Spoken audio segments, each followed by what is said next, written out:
चलिए world regional geography में हम एक कदम और आगे बढ़ते हैं। देखिए हम साउथ एशिया कंप्लीट कर रहे हैं, जिसमें हमने कल्चरल रीजन्स कंप्लीट किए। उन कल्चरल रीजन्स में हमने पहला कल्चरल रीजन पंजाब को रखा और उसे अच्छे से कवर किया विद सिखिज़म। उसके बाद के कल्चरल रीजन्स में हमने हिमालयन रीजन्स कवर किए, जिसमें हमने कश्मीर का रीजन कवर किया, देन नेपाल और फिर भूटान।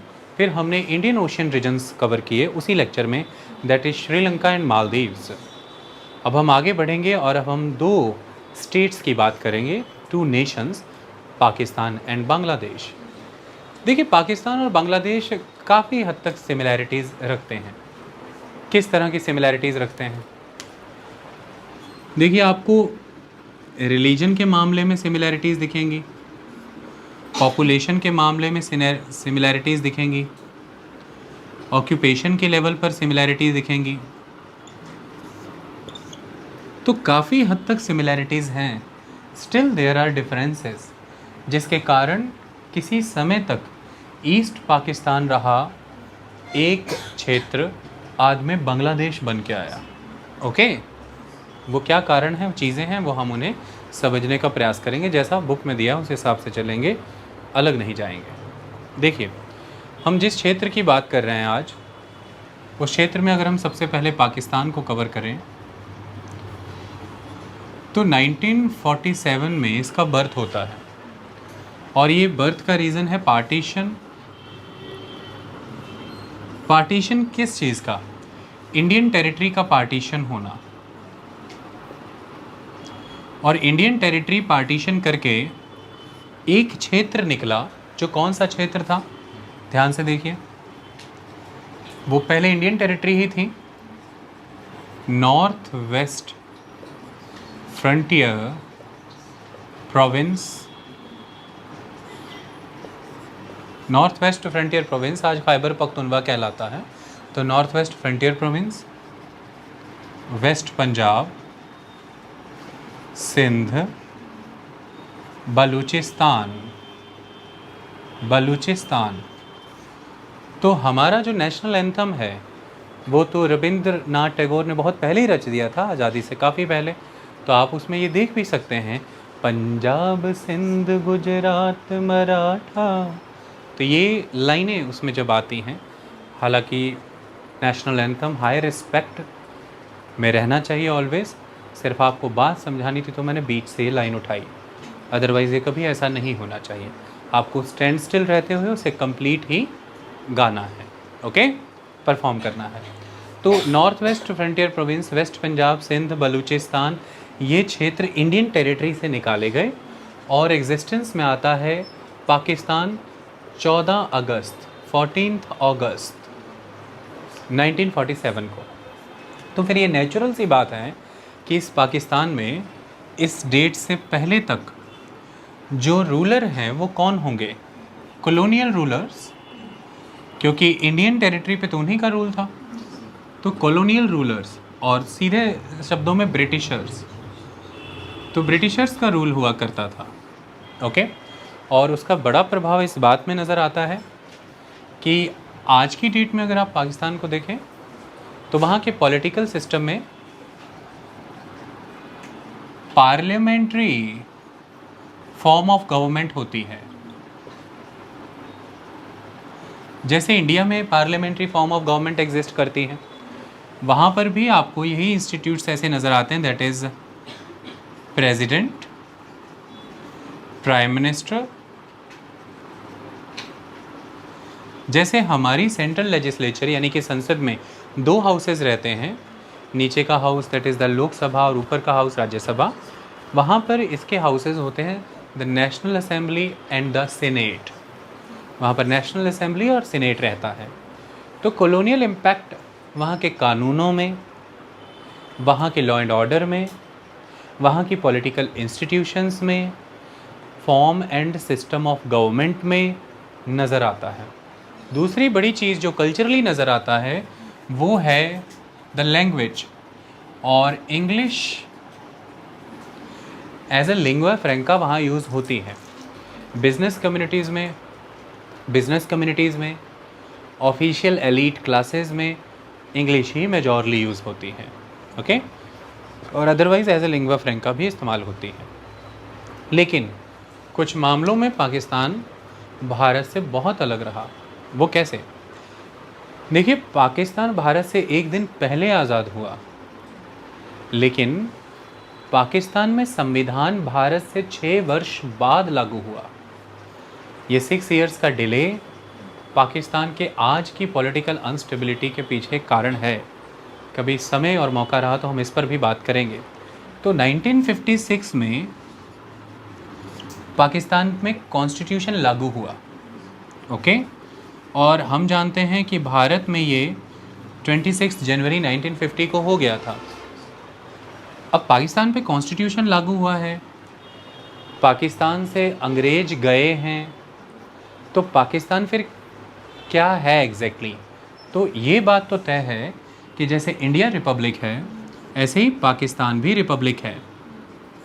वो रिपब्लिक है, वहाँ के जो हाईएस्ट पोजीशन है राष्ट्रपति, कोई भी पाकिस्तानी उस पोजीशन तक पहुँच सकता है अगर वो एलिजिबिलिटीज़ फुल कर रहा हो। यानी कि किसी राजघराने के लिए, किन्हीं वंशों के लिए वो पोस्ट रिज़र्व नहीं रखी गई है। तो पाकिस्तान इज़ अ रिपब्लिक। लेकिन एक बड़ा फ़र्क है पाकिस्तान और भारत में, वो ये कि भारत एक सेकुलर रिपब्लिक है, इंडिया एक सेकुलर रिपब्लिक है, वहीं दूसरी तरफ पाकिस्तान एक इस्लामिक रिपब्लिक है। वो रिपब्लिक है पर इस्लामिक है। अब ये दो चीज़ें एक साथ आ गई, यही पाकिस्तान की राजनीतिक स्थिरता का कारण भी बनती है। रिपब्लिक भी है, साथ में इस्लामिक भी है। तो इस्लाम पाकिस्तान के स्टेट रिलीजन के रूप में देखा जाता है। ये बड़ी चीज़ है। भारत में ऐसा कोई भी स्टेट रिलीजन नहीं है। इंडियन स्टेट रिलीजन्स के मामले में इक्वल डिस्टेंस की पॉलिसी फॉलो करता है। वो इक्वल दूरी रखता है, इक्वल नज़दीकी रखता है। भारत सेकुलर है, ओके। तो ऐसे में ये कैसे समस्या क्रिएट करता है पाकिस्तान में, हम उसे समझेंगे।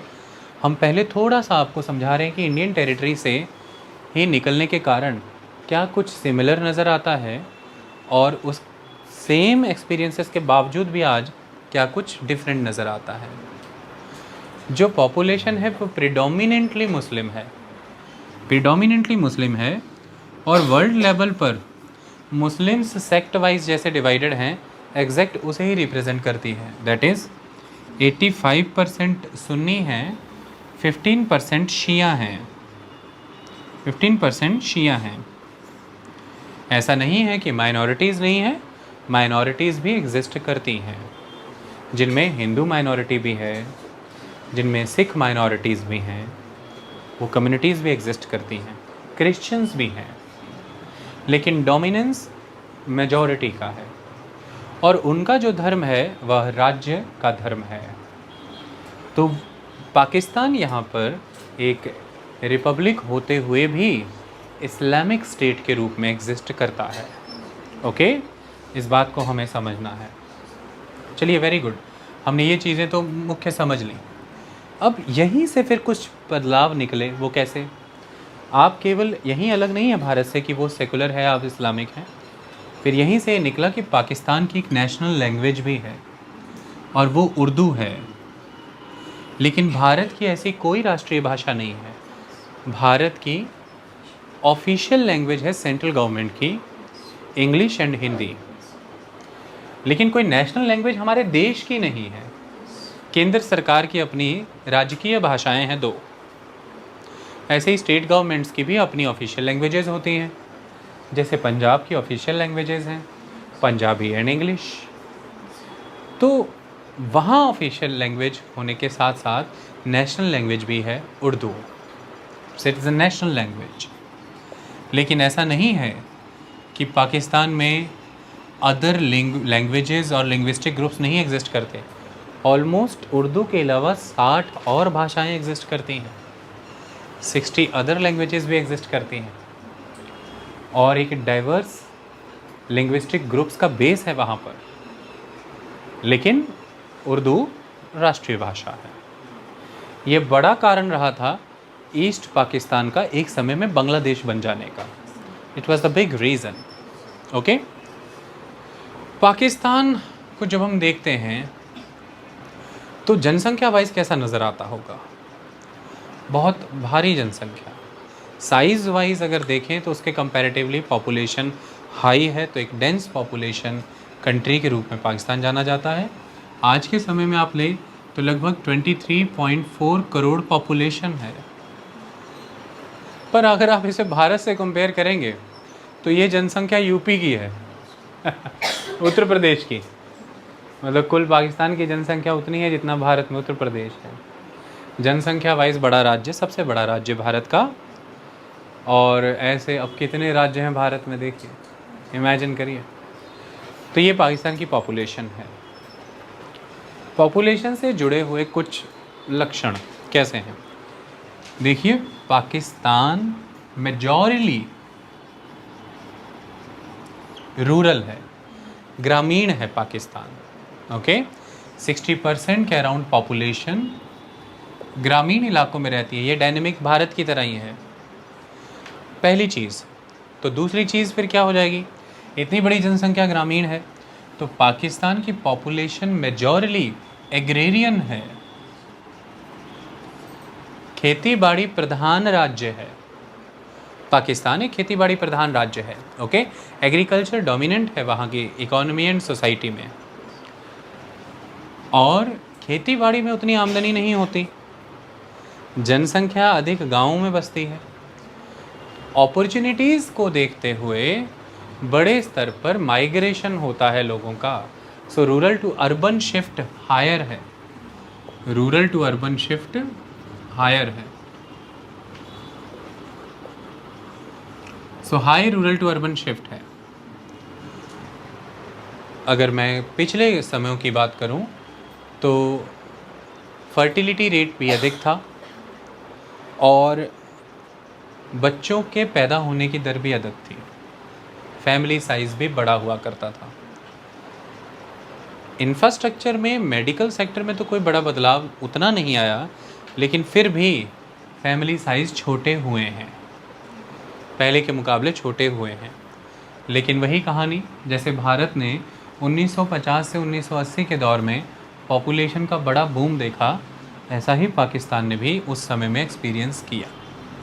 फिर भी एक बड़ा फैमिली साइज़ एग्जिस्ट करता है पाकिस्तान में, और ऐसे में ही जब आप खेती करते हों, आमदनी अधिक ना हो और बड़ा परिवार उस पर सर्वाइव करना हो, तो यंगस्टर्स हमेशा अपॉर्चुनिटीज़ की तलाश में पास के या दूर के बड़े शहरों में जाते हैं, क्योंकि पुश फैक्टर्स काम कर रहे होते हैं जो गांव से उन्हें ढकेल रहे होते हैं। वो होता है lack of income opportunities, that is employment, lack of educational infrastructure, lack of medical infrastructure and other different opportunities. Living standard अच्छा नहीं होता। यही सब चीज़ें पर्याप्त होती हैं शहरों में, इसी कारण से आप उस ओर जाते हैं। कामकाज के अवसर अधिक होते हैं, शिक्षा के, चिकित्सा के अवसर अच्छे होते हैं, अच्छी जीवन शैली, रहन सहन की क्वालिटी बढ़ जाती है, तो आप शहरों की ओर जाते हैं। ये चीज़ें वहाँ देखने को मिलती हैं। पाकिस्तान की अगर मैं सरज़मीन की बात करूँ, the land of the Pakistan, तो आप एक बात याद रखिएगा कि मेजॉरली जो लैंड है वो या तो डेजर्ट है, बैरन है और माउंटेनस है। तो ऐसे में फिर जनसंख्या का मेन घनत्व कहाँ होगा, अधिक जनसंख्या कहाँ बसेगी? जहाँ पर plain area, fertile tract available होंगे। इसलिए पाकिस्तान का जो पंजाब का प्रांत है वो पाकिस्तान का कोर एरिया है। अधिक जनसंख्या का घनत्व वहाँ है, खेती वहाँ होती है। आई बात समझ में? मेजॉरली पाकिस्तान का लैंड जो है वो माउंटेनियस है, रगड है, डेजर्ट ओरिएंटेड है। इस वजह से वहाँ पॉपुलेशन डेंसिटी कम दिखेगी, और जहाँ बसने योग्य भूमि और अनाज है वहाँ फिर गलियाँ खचाखच भरी मिलेंगी, पॉपुलेशन बहुत घनी मिलेगी। ओके, इन चीज़ों को हम सिलसिलेवार तरीके से समझें, उसके लिए मैं आपको एक पहले मैप दिखाता हूँ। आप उस मैप को देखिए।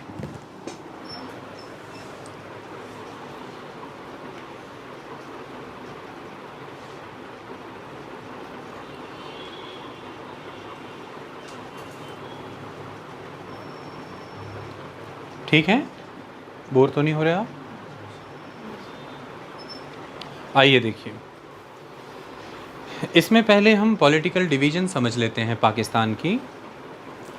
तो आप यहाँ पर देखिए कि ये जो ऊपर आपको ये क्षेत्र दिखाया गया है, ये वो रीजन है जम्मू कश्मीर का जो पाकिस्तान ने ऑक्यूपाई कर रखा है।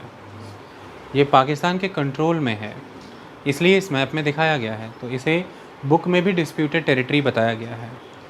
तो ये रीजन कलेक्टिव ही है, लेकिन इसके ऊपरी बड़े हिस्से को गिलगिट बाल्टिस्तान कहा जाता है और इसके ये नॉर्थ साउथ नैरो एक्सपेंस को आज़ाद जम्मू एंड कश्मीर या आज़ाद कश्मीर कहा जाता है।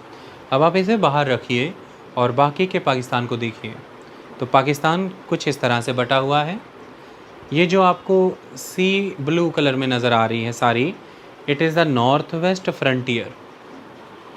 This blue region is the north west frontier and it is the Khyber Pakhtunkhwa इलाका। ओके, उसके बाद यहाँ पर देखिए दिस ग्रीन रीजन, इसके इस तरफ अफ़गानिस्तान है। It is the federally administered tribal areas. So these are the tribal belts, ये ग्रीन वाली। उसके बाद ये सारा क्रीम कलर का और पाकिस्तान के लैंड का 44% लैंड कवर करता हुआ सबसे बड़ा प्रांत, सबसे बड़ी province Balochistan, is the Balochistan area.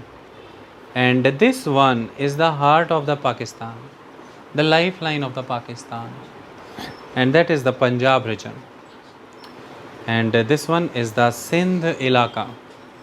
इसी सिंध के क्षेत्र में सतलुज अपना डेल्टा भी इंदस अपना डेल्टा भी बनाती है और सिंध में ही एक बंदरगाह आता है जो बहुत बड़ा है। The largest city of the Pakistan, that is the Karachi. मैं आपको बता देना चाहता हूँ कि कॉलोनियल पीरियड्स के समय में कराची ही राजधानी थी पाकिस्तान की। कराची का इंफ्रास्ट्रक्चर, बिल्डिंग्स सब आपको पता लगेगा कि एक राजधानी की है। लेकिन फिर आज़ादी के बाद भारत के साथ जो कॉन्फ्लिक्ट्स हुए पाकिस्तान के, और कश्मीर के रीजन को पाकिस्तान के साथ इंटीग्रेट करने की अपनी इच्छा के तहत पाकिस्तान ने अपनी एक फॉरवर्ड कैपिटल बनाई, and that forward capital is Islamabad. ये फॉरवर्ड कैपिटल बताती है कि फॉरवर्ड कैपिटल्स बनाने के कारण कई होते हैं। फॉरवर्ड कैपिटल बनाने का एक कारण ये भी होता है कि आपके कैपिटल में बहुत अधिक जनसंख्या है, आप जनसंख्या के सेंटर को शिफ्ट करना चाहते हैं। फॉरवर्ड कैपिटल बनाने का कारण ये भी होता है कि आपके अंदरूनी इलाके बहुत खाली पड़े हैं, आप विकास की धारा को वहाँ तक भी ले जाना चाहते हैं। हमने ऐसा ब्राज़ील में पढ़ा था कि किस तरह से फॉरवर्ड कैपिटल्स बनाई गई। फिर फॉरवर्ड कैपिटल बनाने का एक कारण यहाँ भी दिख रहा है कि जियोपॉलिटिकल रीजंस मेन हो जाते हैं फॉरवर्ड कैपिटल बनाने के लिए। जैसे यहाँ पर आपने फॉरवर्ड कैपिटल इसलिए बनाया इस्लामाबाद को कि you want to better control the affairs associated with the northern regions and the Kashmir. तो मैं अब आपको ये दिखा देना चाहता हूँ ताकि आपको कोई डाउट ना रहे कि हम बात किस विषय में कर रहे हैं। आप ज़रा इसे भी देखिए तो अच्छे से बात समझ आ जाएगी।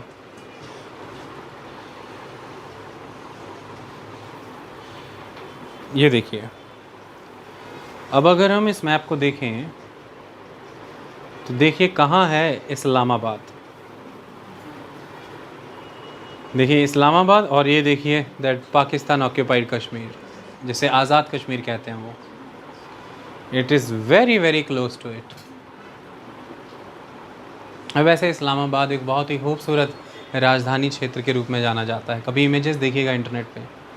It is one of the most beautiful capital city of the world. Islamabad पहाड़ों में है, ठीक है, तो दैट इज़ द कैपिटल। इसके अलावा जब दक्षिण के क्षेत्रों की बात करते हैं तो वहाँ पर आप देख सकते हैं पहले राजधानी जो हुआ करती थी, it's the Karachi, this is the Karachi. तो अब आप नोटिस करिए कि कितना डोमिनेंट रोल प्ले करती है इंदस, और ये इंदस के आसपास का सारा पंजाब का क्षेत्र। हम जब अब रीजन वाइज पढ़ेंगे तो मैं इसके बारे में आपको बेहतर बता पाऊँगा। ओके, तो चलिए अब हम इन अलग अलग क्षेत्रों को पढ़ने की कोशिश करते हैं, ज़्यादा बेहतर समझ आएगा।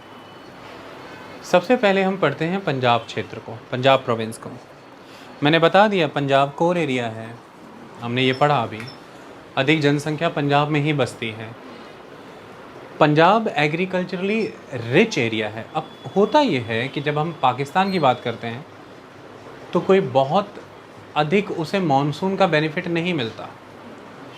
इवन अगर आप सिंध के प्रांत की बात करेंगे तो उसे गर्मियों के समय में साउथ वेस्ट मानसून का लाभ भी नहीं मिलता, और जो रीट मानसून होता है उसे उसका लाभ भी नहीं मिलता। तो फिर कैसे गुजारा हो इस क्षेत्र में? तो हमने पढ़ा है इंडस वैली सिविलाइजेशन का चैप्टर टॉपिक मैंने चर्चाओं में, और वो हम जानते हैं कि ये सेमी एरिड एरिया है, ये तो है ही अर्ध शुष्क प्रदेश। तो वर्षाएं तो यहाँ पर उतनी कोई बड़ी होती ही नहीं, उतनी ज़्यादा होती भी नहीं। फिर भी जनसंख्या बसेगी तो उसका कारण क्या होगा? The fresh water availability from the reverse. तो नदियाँ बड़ी भूमिका निभाती हैं यहाँ पर, जैसे सिंधु और उसकी सहायक नदियाँ। तो पंजाब का क्षेत्र इसलिए मशहूर है कि कई दोआब हैं वहाँ पर। चीन, भारत, इन मुल्कों का सफ़र तय करके नदियाँ पाकिस्तान तक जाती हैं। कुछ नदियाँ ऐसी हैं जो भारत ही में उदय होती हैं फिर पाकिस्तान में जाती हैं, और कुछ ऐसी हैं जो भारत में ही उदय होकर भारत में ही दूसरी नदियों से मिल जाती हैं, वो पाकिस्तान तक सीधे नहीं जाती हैं। ओके, तो चलिए ज़रा समझने की कोशिश करें ये नदियाँ क्या बनाती हैं। तो दो नदियों के बीच का क्षेत्र दोआब कहलाता है। आब मने पानी, दो आब मने दो पानियों के बीच का क्षेत्र दोआब। पंजाब में भी दोआबा क्षेत्र है, और इसी तरह से 5 नदियों का जल पंजाब, तो वो उसी से आता है। अब मैं आपको एक इमेज दिखाता हूँ, शायद मैंने कुछ दिन पहले डाउनलोड की थी। हाँ, है। इमेजेस संभाल के भी रखनी पड़ती हैं भाई।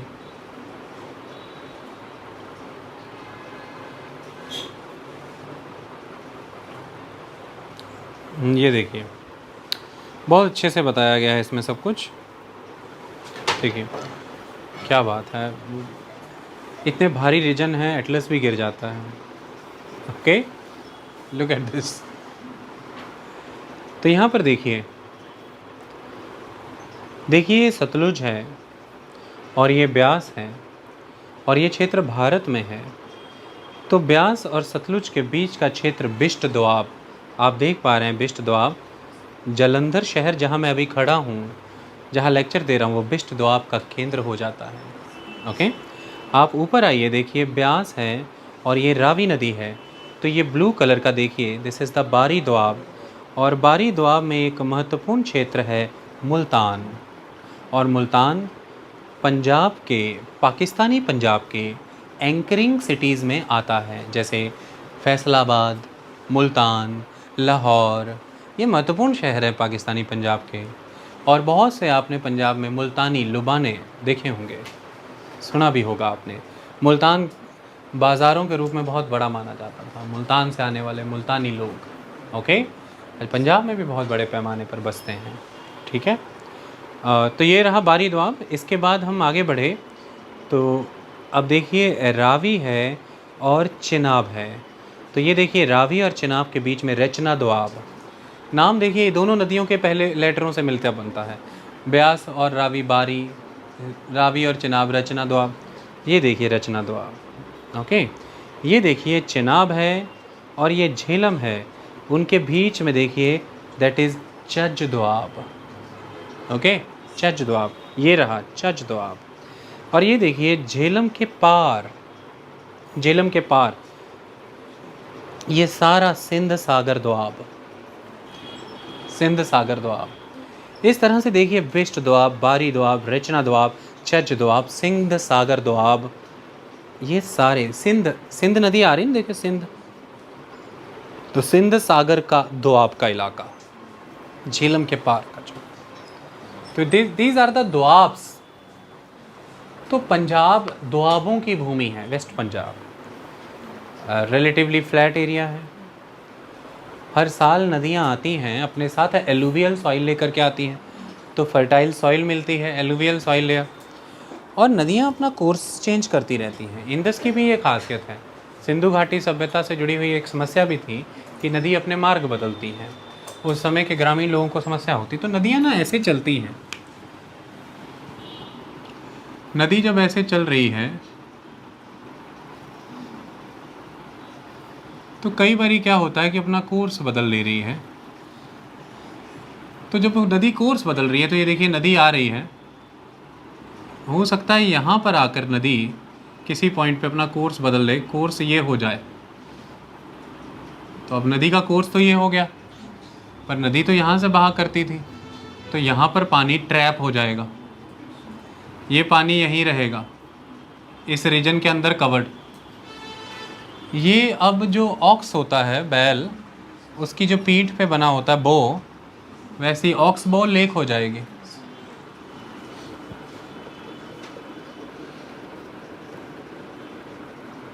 तो रिवर्स जब बहुत ज़्यादा मिएंडर करती हैं तो इस तरह की ऑक्स बो लेक बन जाती हैं, ये बन जाएगी, इधर बन सकती है, इस तरह से। तो अब देखिए ये जो ऑक्स बो लेक है और ये नदी का नया कोर्स है, इसके बीच में ये सारा कितना अच्छा एलुवियल सॉइल ट्रैक्ट है। तो प्रत्येक वर्ष नदी का नई मिट्टी लेकर के आना, ऑक्सबो झीलें बनाना, फिर नदी का जल सिंचाई के काम में आना। एग्रीकल्चर से संपन्न एक समाज को और क्या चाहिए बताइए मुझे, यही तो चाहिए। ट्रांसपोर्ट एंड कम्युनिकेशन के लिए नदी मिल रही है, और सीधे देखिए कहाँ से मिल रही है। आप अरब सागर में आइए, अरेबियन सी में आइए, नीचे कराची के बंदरगाह पर सामान उतारिए, बस वहीं से बगल में सिंधु नदी में वो सामान ले जाइए किसी तरह से, और फिर सिंधु नदी के वाया, इंदस के वाया वो सारा सामान पाकिस्तान के उत्तरी दिशा तक चला जाएगा। स्टीमर उतार दीजिए और ले जाइए, पूरा पाकिस्तान ट्रैवर्स हो जाएगा। तो इस तरह से आवागमन के लिए नदियाँ महत्वपूर्ण हैं, उपजाऊ मिट्टी के लिए महत्वपूर्ण है, सिंचाई के लिए, इरिगेशन के लिए जो पानी चाहिए उसके लिए महत्वपूर्ण है, इंडस्ट्रियल और household usages of water के लिए भी नदियाँ महत्वपूर्ण हैं। ये सब कारण है कि पंजाब का इलाका पाकिस्तान के कम वर्षा वाला देश होने के बावजूद भी अच्छी घनी जनसंख्या को होल्ड किए हुए हैं। ओके, अब जहाँ पर एग्रीकल्चरली संपन्न क्षेत्र होगा, एग्रीकल्चर को ही कई तरह के इम्प्लीमेंट्स की नीड होती है। फिर एग्रीकल्चर है, लोगों की जेब में पैसा है तो वो डिमांड भी करेंगे चीज़ों के, तो नेचुरली वहाँ पर फिर कई तरह के मैन्युफैक्चरर भी क्रिएट होंगे। तो पंजाब का ही ये क्षेत्र इंडस्ट्रियली डेवलप्ड क्षेत्र भी है, इंडस्ट्रियली डेवलप्ड क्षेत्र भी है। एग्रीकल्चरल इक्विपमेंट से लेकर के गाड़ियाँ बनने से लेकर के तमाम मॉडर्न इक्विपमेंट्स बनने तक के उद्योग धंधे यहाँ पर स्थापित हैं। तो एग्रीकल्चर है, इंडस्ट्री है, मैन्युफैक्चरिंग जिसे मैं कह के पुकार रहा हूँ, और सर्विस सेक्टर, ये तीनों चीज़ें यहाँ पर एग्जिस्ट करती हैं। ओके, इतनी बात समझ में आई।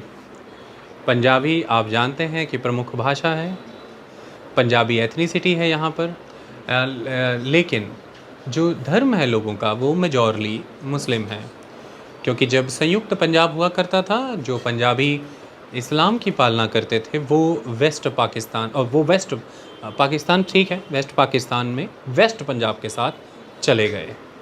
इतनी बात समझ में आई। तो that is the life of Punjab. Punjab में आते हैं 3 मुख्य शहर जो मैंने अभी आपको बताया, मैं अब आपको चिन्हित करके बता देता हूँ, आप उन्हें देख लीजिए। देखिए आनंद आ रहा है कि नहीं, अच्छी बात है, आनंद में ही पढ़ना है हमें।